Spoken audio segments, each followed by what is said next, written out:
আসসালামু আলাইকুম সবাইকে। তোমরা সবাই কেমন আছো? আমি তোমাদের জাহিদ ভাই আবারও তোমাদের সামনে হাজির হয়ে গিয়েছি আরো একটা নতুন ভিডিও নিয়ে। আজকে আমরা ফিজিক্স সেকেন্ড পেপারের ভৌত আলোক বিজ্ঞান যে চ্যাপ্টারটা আছে, এই চ্যাপ্টারটার ক খ যত ক খ রিলেটেড যত কোশ্চেন আছে তার একটা সাজেশন দেবো, প্লাস কিছু অ্যান্সার ব্রিফ করার চেষ্টা করব, ঠিক আছে? আর তোমাদের প্রত্যেকটা অ্যান্সার কিন্তু আমাদের গ্রুপে, অর্ডলজির যে গ্রুপ আছে অফিসিয়াল, ওই গ্রুপে আপলোড করে দেবো। তোমরা এখান থেকেও দেখে নিতে পারো। তবে ভিডিওটা তোমাদের একটু ব্রিফিং এ কাজ করবে, প্লাস আরো বেশি কোনগুলো গুরুত্ব সহকারে পড়বা এটাও তোমাদের জন্য কাজ করবে, ঠিক আছে? আর আমাদের এই প্রত্যেকটা যত কোশ্চেন আছে, এই প্রত্যেকটা কোশ্চেনের অ্যান্সার আমাদের গ্রুপে পেয়ে যাবা, অ্যান্সার শিটটা। সেটা কোনটা? HSC plus admission QnA group, ঠিক আছে? এখানে একটা তোমার লিংক আপলোড করে দেওয়া হয়েছে, ওই লিঙ্কে ঢুকলে, মানে ড্রাইভের লিঙ্ক, ওই লিঙ্কে ঢুকলে তোমার প্রত্যেকটা চ্যাপ্টারের অ্যান্সার পেয়ে যাবো আশা করি, ঠিক আছে? ওকে, তাহলে আমরা ডাইরেক্ট কোশ্চেনে চলে যাই। প্রথমত, অপবর্তন কি? ভৌতালোক বিজ্ঞানে মোস্ট ইম্পর্টেন্ট একটা কোশ্চেন হলো অপবর্তন কি। অপবর্তন ব্যাপারটা কি, এটা তোমাদের যদি বুঝতে হয়, দেখো আমি এখানে অ্যান্সার শিটটা রেডি করে রেখেছি। উৎস থেকে উৎস থেকে নির্গত সমান্তরাল আলোক রশ্মি ছিদ্র দ্বারা ও অপবর্তনের ফলে বেঁকে যাওয়া আলোক রশ্মির গতিপথের মধ্যবর্তী কোণকে বলা হয় অপবর্তন কোণ, ঠিক আছে? বেঁকে যাওয়ার যে মধ্যবর্তী কোণটা থাকে না নর্মাল উচ্চকোণ থেকে, ওইটার যে মধ্যবর্তী কোণ ওইটাকে বলা হয় অপবর্তন কোণ। আচ্ছা, ঠিক আছে। অপবর্তন কোণ কাকে বলে এটা আমরা আশা করি বুঝতে পারছি। এখানে বোঝানোর আমাদের তেমন কিছু নেই, তোমরা অ্যান্সার শিট থেকে এটা মুখস্থ করে নিবে। তারপরে কি, তরঙ্গ মুখ কাকে বলে? তরঙ্গ মুখ, এটা একটা, এইটাও যেমন ইম্পর্টেন্ট, তরঙ্গ মুখও ইম্পর্টেন্ট। অ্যাকচুয়ালি এখানে সবই ইম্পর্টেন্ট কোয়েশ্চেন, কারণ দেখো এখান থেকে কিন্তু মাত্র 16টা কোয়েশ্চেন আমি ক খ মিলাই, মাত্র 16টা কোশ্চেন আমি তোমাদের জন্য রেডি করছি। সো বুঝতেই পারছো কত ইম্পর্টেন্ট কোশ্চেন, না হলে মাত্র 16টা কোশ্চেন আমি তোমাদের জন্য রেডি করি। আচ্ছা, তরঙ্গমুখ কাকে বলা হয়? তরঙ্গমুখ বলা হয় কোন তরঙ্গের এই যে কোন তরঙ্গের যে রেখা কোন তরঙ্গে যে রেখা বা তল বরাবর সবগুলো কণা সমদশাপূর্ণ সম্পূর্ণ, তাকে ওই তরঙ্গের তরঙ্গমুখ বলে, তাকে ওই তরঙ্গের তরঙ্গমুখ বলে।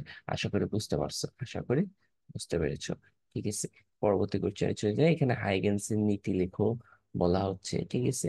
হ্যাঁ, হাইগেনসের নীতি এটা তোমরা জানো, এটা তোমরা পড়ে নিও। তারপরে এটাও খুব ইম্পর্টেন্ট। তারপরে গ্রেডিয়েন্ট ধ্রুবক কাকে বলে, এটাও ইম্পর্টেন্ট। আলোর সমবর্তন কি, একটা হলো তোমার একটা কোণ, আর একটা কিন্তু কি বলেছে, একটা অপবর্তন কোণ, আর একটা কি সমবর্তন। তাহলে সমবর্তন অপবর্তন কিন্তু দুইটাই কিন্তু খুবই ইম্পর্টেন্ট। সমবর্তনটা কি, যে প্রক্রিয়ায় যে প্রক্রিয়ায় বিভিন্ন তলে কম্পন কম্পমান আলোক তরঙ্গকে একটি নির্দিষ্ট তল বরাবর কম্পনক্ষম করা যায়, তাকে আলোর সমবর্তন বা পোলারায়ন বলা হয়। সমবর্তনকে কিন্তু পোলারায়নও বলা হয়। এটা মাঝে মাঝে এমসিকিউতে আসে যে পোলারায়ন কোনটার উদাহরণ, সমবর্তন অপবর্তন। সো এখান থেকে আমরা একটা এমসিকিউ শিখে ফেললাম, ঠিক আছে? আচ্ছা, নেক্সট কোশ্চেন চলে যাও। সুসংগত উৎস কি? সুসংগত উৎসটা কি? আচ্ছা, সুসংগত উৎসটা কি আমরা একটু দেখে আসি। হ্যাঁ, দুটি উৎস থেকে সমদশা, মানে অ্যাকচুয়ালি সুসংগত উৎস এটা এই যে মনে করো দুইটা আলোর উৎস, এখান থেকে সমদশা বা কোনো নির্দিষ্ট দশা পার্থক্যে একই তরঙ্গ দৈর্ঘ্যের দুইটার আলোক তরঙ্গ নিশ্চিত হলে তাদের সুসংগত উৎস বলা হয়। ওই যে তোমার আমরা দ্বিতীয় পরীক্ষা দেখতাম না যে দুইটা চির থেকে সমান কম্পাঙ্ক বিশিষ্ট, সমান তরঙ্গ দৈর্ঘ্য বিশিষ্ট দুইটা সুসংগত আলোর উৎস বের হচ্ছিল। আসলে সুসংগত দুইটা বা সেম একই জিনিস, দুইটা আলো একই কম্পাঙ্ক বিশিষ্ট কিংবা একই তরঙ্গ দৈর্ঘ্য বিশিষ্ট দুইটা আলোর উৎস পাওয়া কিন্তু ইম্পসিবল। একটা আলো একটা আলো থেকে দুইটা আলো দুইটা ফুটোর মধ্যে থেকে বের করে ফেলে। হ্যাঁ, এটাকে বলা হয় তোমার সমদশা এবং সম তরঙ্গ দৈর্ঘ্য কিংবা কম্পাঙ্ক বিশিষ্ট সুসংগত উৎস, ঠিক আছে? অ্যাকচুয়ালি কিন্তু বাস্তবে সুসংগত উৎস পাওয়া অনেক টাফ, পাওয়া যায় না বললেই চলে, ঠিক আছে? অপবর্তন কাকে বলে, সমবর্তন এগুলো খুবই ইম্পর্টেন্ট কোয়েশ্চেন। এই চ্যাপ্টার থেকে কিন্তু প্রচুর পরিমাণে কোরিলেটেড কোয়েশ্চেন আসে, মানে জ্ঞানমূলক রিলেটেড কোয়েশ্চেন আসে, ঠিক আছে? এই জন্য আমি একটু বেশি করে জ্ঞানমূলকই ফোকাস করছি এখানে। তারপরে তরঙ্গের ব্যতিচার কাকে বলা হয়, হ্যাঁ এটা তো জানো। আচ্ছা, এই 8টা হলো আমাদের জ্ঞানমূলক কোশ্চেন। তারপরে বাকি যেগুলো আছে এগুলো তোমার অনুধাবনমূলক কোশ্চেন। হ্যাঁ, আশা করি এখান থেকে কমন পেয়ে যাবা ইনশাল্লাহ। তারপরে বাকিগুলো পড়বা, তারপরে এগুলো একটু বেশি ফোকাস দিয়ে পড়বা। হ্যাঁ, কারণ ফার্স্ট পেপারে কিন্তু মোটামুটি আলহামদুলিল্লাহ কমন পড়েছে। তারপর দু একটা তো বাইরে থেকে আসবেই, কারণ কোন বোর্ডে কেমন কোশ্চেন করে এটা তো বলা যায় না, এক একটা বোর্ডের কোশ্চেন এক এক রকম হয়ে থাকে। ওকে, আশা করি বুঝতে পারছো। সো দেখো, সূর্য থেকে আগত আলোর তরঙ্গমুখের প্রকৃতি কি রূপ হবে ব্যাখ্যা কর। সূর্য থেকে আগত আলোর তরঙ্গমুখে প্রকৃতি কেমন হবে এটা ব্যাখ্যা করতে বলেছে, ঠিক আছে, 9 নম্বর কোশ্চেন। দেখো, 9 নম্বর কোশ্চেনটা আমরা একটু, যদি আমাকে মিহি পাশে একটু সরাই নিয়ে আসি। সূর্য থেকে আগত তরঙ্গমুখের প্রকৃতি সমতল হবে, ঠিক আছে, এটা সমতল হয়। আমরা জানি তরঙ্গস্থিত সমদশা সম্পূর্ণ কণাগুলো যে তলে অবস্থান করে তাকে সৃষ্ট তরঙ্গ মুখের তরঙ্গের তরঙ্গ মুখ বলে। এখন তরঙ্গস্থিত সমদশা সম্পূর্ণ কণাগুলোর সঞ্চারপথ সমতলে হলে তাকে সমতল তরঙ্গ মুখ বলে, ঠিক আছে। এইটা তোমরা একটু বিস্তারিত দেখো, কত সুন্দর করে ব্যাখ্যাটা দিয়েছে, এটা তোমরা একটু বিস্তারিত পড়ে নিবা, হ্যাঁ, আমাদের অ্যান্সার শিট থেকে। আশা করি বোঝা গেছে। এবার নেক্সট কোশ্চেনে আমরা চলে যাই। নেক্সট কোশ্চেন চলে যাই। অনুদৈর্ঘ্য আহ, তরঙ্গের সমবর্তন হয় না কেন, এটা একটু পড়ে নিও। তারপরে ফ্রনহারফার শ্রেণীর অপবর্তনে উত্তল লেন্স ব্যবহার করা হয় কেন ব্যাখ্যা করো। এটা পড়ে নিও। অনুদৈর্ঘ্য তরঙ্গ সমবর্তিত হয় কেন ব্যাখ্যা করো, ঠিক আছে। অনুদৈর্ঘ্য অনুদৈর্ঘ্য তরঙ্গ সমবর্তিত হয় কেন, এটা তোমাকে কি করতে বলেছে, ব্যাখ্যা করতে বলেছে। আচ্ছা, আমরা একটু ব্যাখ্যাটা ছোট্ট করে দেখে আসি, হ্যাঁ, বেশি কিছু আলোচনা করব না। তারপরে যতটুকু আলোচনা করা যায়। সমবর্তন হয় অনুপ্রস্থ, ঠিক আছে, তরঙ্গে। কেননা এই ক্ষেত্রে তরঙ্গ সৃষ্টকারী কণার সরণ হয় তরঙ্গের সরণের সাথে লম্ব বরাবর, এবং তরঙ্গ তরঙ্গ রেখার চারিদিকে। ফলে সমবর্তকের মাঝ দিয়ে তরঙ্গ যাওয়ার সময় সমবর্তক এক দিক ব্যতীত অন্য দিক সবগুলো কম্পনকে নাকচ করে দিয়ে তরঙ্গের কম্পনকে একতলে নিয়ে আসে, ঠিক আছে।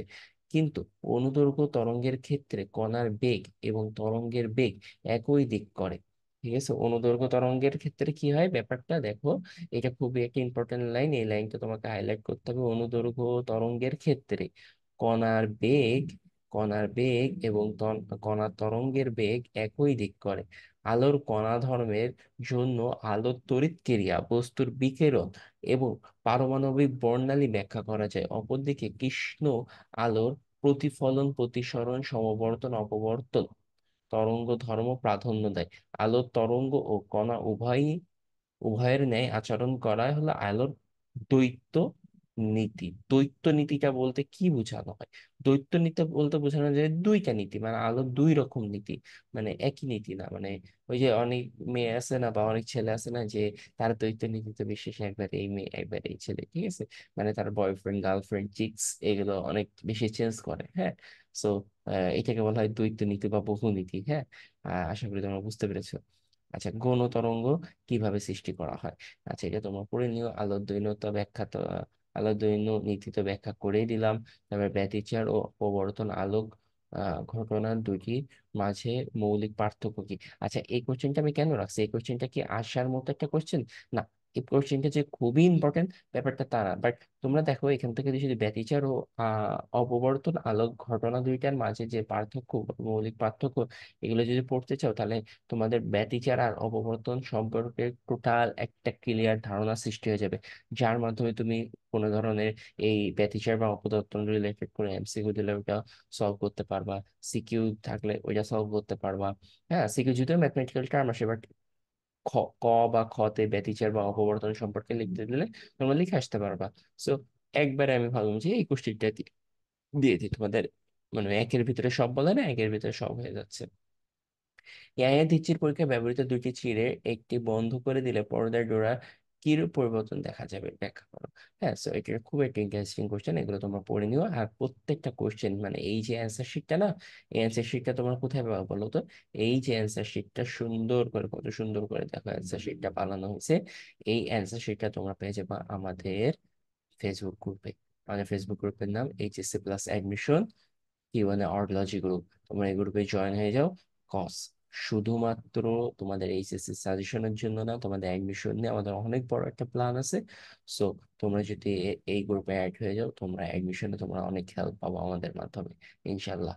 আল্লাহ হাফেজ সবাইকে, সবাই ভালো থাকবে।